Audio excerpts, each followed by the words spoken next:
നമസ്കാരം. സ്ത്രീകളുമായി ബന്ധപ്പെട്ട് അമേരിക്കൻ പ്രസിഡന്റ് ഡൊണാൾഡ് ട്രംപിനെക്കുറിച്ച് ഒരുപാട് കഥകളുണ്ട്. പലപ്പോഴും അദ്ദേഹത്തെക്കുറിച്ചുള്ള ഒരു പരാതി മറ്റാരുടെയെങ്കിലും ഭാര്യമാരെ കാണുമ്പോഴൊക്കെ തന്നെ അദ്ദേഹം നിലവിട്ട് പെരുമാറുന്ന ഒരാളാണ് എന്നാണ്. ആദ്യ തവണ അമേരിക്കൻ പ്രസിഡൻ്റായിരുന്ന കാലഘട്ടത്തിൽ അന്ന് ഫ്രഞ്ച് പ്രസിഡൻറ്റിൻ്റെ ഭാര്യയെ കണ്ട നിമിഷം ട്രംപ് ചില കാര്യങ്ങളൊക്കെ വിളിച്ച് പറഞ്ഞത് വലിയ വിവാദമായി മാറിയിരുന്നു. ട്രംപ് അവരെ പുകഴ്ത്തിയതാണ് എങ്കിൽ പോലും ഒരിക്കലും ഒരു രാഷ്ട്രത്തലവൻ്റെ ഭാര്യയോട് പെരുമാറേണ്ട രീതിയിലല്ല ട്രംപ് പെരുമാറിയത് എന്ന് അന്ന് വ്യാപകമായി തന്നെ പരാതി ഉയരുകയും ചെയ്തിരുന്നു. ട്രംപ് ഇപ്പോൾ ഏറ്റവും ഒടുവിൽ വെട്ടിലായിരിക്കുന്നത് അദ്ദേഹത്തിൻ്റെ സ്കോട്ട്ലൻഡ് സന്ദർശന വേളയിലാണ്. സ്കോട്ട്ലൻഡ് നമുക്കെല്ലാം അറിയാവുന്നതുപോലെ ട്രംപിൻ്റെ അമ്മയുടെ കൂടി നാടാണ്. അവിടെ അദ്ദേഹത്തിൻ്റെ സ്വകാര്യ സന്ദർശനത്തിനായിട്ടാണ് ട്രംപ് വന്നതെങ്കിൽ പോലും കീർ സ്റ്റാമറും ഭാര്യയും ട്രംപുമൊത്ത് ഫോട്ടോയ്ക്ക് പോസ്റ്റ് വയ്ക്കുക തന്നെ ചെയ്തിരുന്നു. തുടർന്ന് മാധ്യമങ്ങളെ കണ്ട ട്രംപ് കീർ സ്റ്റാമറിൻ്റെ ഭാര്യയെ പുകഴ്ത്താൻ ആരംഭിച്ചു. ബ്രിട്ടീഷ് പ്രധാനമന്ത്രി എങ്ങനെയാണ് എന്ന് എനിക്കറിയില്ല, പക്ഷേ അദ്ദേഹത്തിൻ്റെ ഭാര്യ അദ്ദേഹത്തെ പോലൊരു മഹതിയാണ്. അമേരിക്കയിലങ്ങ് ഏറെ ബഹുമാനിക്കപ്പെടുന്ന വ്യക്തിയാണ് ഈ വിക്ടോറിയ എന്നൊക്കെ ട്രംപ് വിളിച്ചു പറയാൻ തുടങ്ങി. ഇതെല്ലാം കേട്ട് കീർ സ്റ്റാമറിൻ്റെ ഭാര്യ വിക്ടോറിയ അന്തം വിട്ട് നിൽക്കുന്നത് നമുക്ക് വീഡിയോയിൽ കാണാൻ കഴിയും. ട്രംപ് മറ്റെന്തൊക്കെയോ പറയുന്നുണ്ട്. അദ്ദേഹം ആകെ ഒരു പ്രത്യേക മൂഡിലായാണ് സംസാരിക്കുന്നതെന്ന് ആർക്കും മനസ്സിലാവും.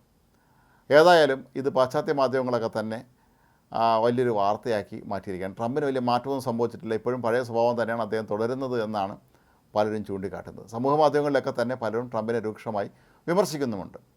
ഏതായാലും കീർ സ്റ്റാമർ ട്രംപുമായി നടത്തിയ കൂടിക്കാഴ്ചയിൽ വിവിധ വിഷയങ്ങൾ ചർച്ച ചെയ്തു എന്നാണ് പറയപ്പെടുന്നത്.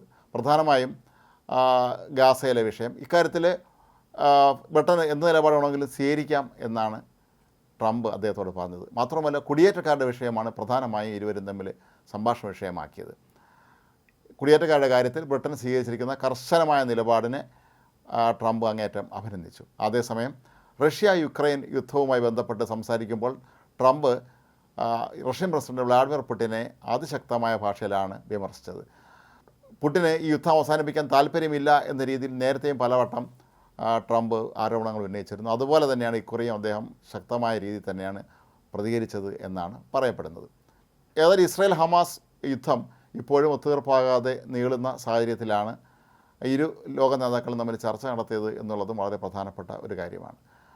ഫലസ്തീനെ പ്രത്യേക രാഷ്ട്രമായി അംഗീകരിക്കണമെന്ന ഫ്രാൻസിൻ്റെ ആവശ്യത്തെ പിന്തുണച്ചുകൊണ്ട് ഇപ്പോൾ ബ്രിട്ടനിലെ ചില എം പിമാർ രംഗത്തെത്തിയിരിക്കുകയാണ്. ഏതാണ്ട് 225ഓളം എം പിമാർ, ഇവരിൽ കൂടുതൽ പേരും ലേബർ പാർട്ടി അംഗങ്ങളാണെന്നാണ് പറയപ്പെടുന്നത്. അവർ ഇക്കാര്യം ഉന്നയിക്കുകയാണ്. എന്നാൽ മന്ത്രിസഭയ്ക്കുള്ളിൽ തന്നെ ഇക്കാര്യത്തിൽ അഭിപ്രായ ഭിന്നതകൾ ഉണ്ട് എന്നാണ് കരുതപ്പെടുന്നത്. ഇക്കാര്യത്തിൽ അന്തിമ തീരുമാനം ബ്രിട്ടൻ ഇപ്പോഴും കൈക്കൊണ്ടിട്ടില്ല. അതേസമയം ട്രംപിനെതിരെ പ്രതിഷേധം ഉണ്ടാകാൻ സാധ്യതയുള്ളത് കണക്കിലെടുത്ത് സ്കോട്ട്ലൻഡിലാകെ വലിയ തോതിലുള്ള സുരക്ഷാ സന്നാഹങ്ങളാണ് ഏർപ്പെടുത്തിയിട്ടുള്ളത്. ട്രംപ് വരുന്നതിന് ദിവസങ്ങൾക്ക് മുമ്പ് തന്നെ എല്ലാവിധ സുരക്ഷാ സന്നാഹങ്ങളൊന്നും പൂർത്തിയാക്കിയിരുന്നു. വലിയ മതിലുകൾ വരെ തീർത്താണ് ട്രംപിന് സുരക്ഷിതത്വം ഒരുക്കിയിരിക്കുന്നത്. ഇവിടെ ട്രംപിന് സ്കോട്ട്ലൻഡിൽ സ്വന്തമായി ഗോൾഫ് കോഴ്സും നക്ഷത്ര ഹോട്ടലും എല്ലാം ഉണ്ട്. ഇടയ്ക്കിടയ്ക്ക് അദ്ദേഹം ഇവിടെ സന്ദർശിക്കാറുള്ളതാണ്. അപ്പോൾ അതിൻ്റെ ഒരു ഭാഗമായിട്ടാണ് ഒരു സ്വകാര്യ സന്ദർശനം തന്നെയാണ് ട്രംപ് നടത്തിയതെങ്കിൽ പോലും തങ്ങളുടെ നാട്ടിലെത്തുന്ന അമേരിക്കൻ പ്രസിഡൻറ്റിനെ ചെന്ന് കാണുക എന്നുള്ള ആ ഒരു സാമാന്യ മര്യാദയുടെ പേരിലായിരിക്കാം ഒരുപക്ഷെ കീർ സ്റ്റാമറും ഭാര്യയും ട്രംപിനെ ചെന്ന് കണ്ടത്.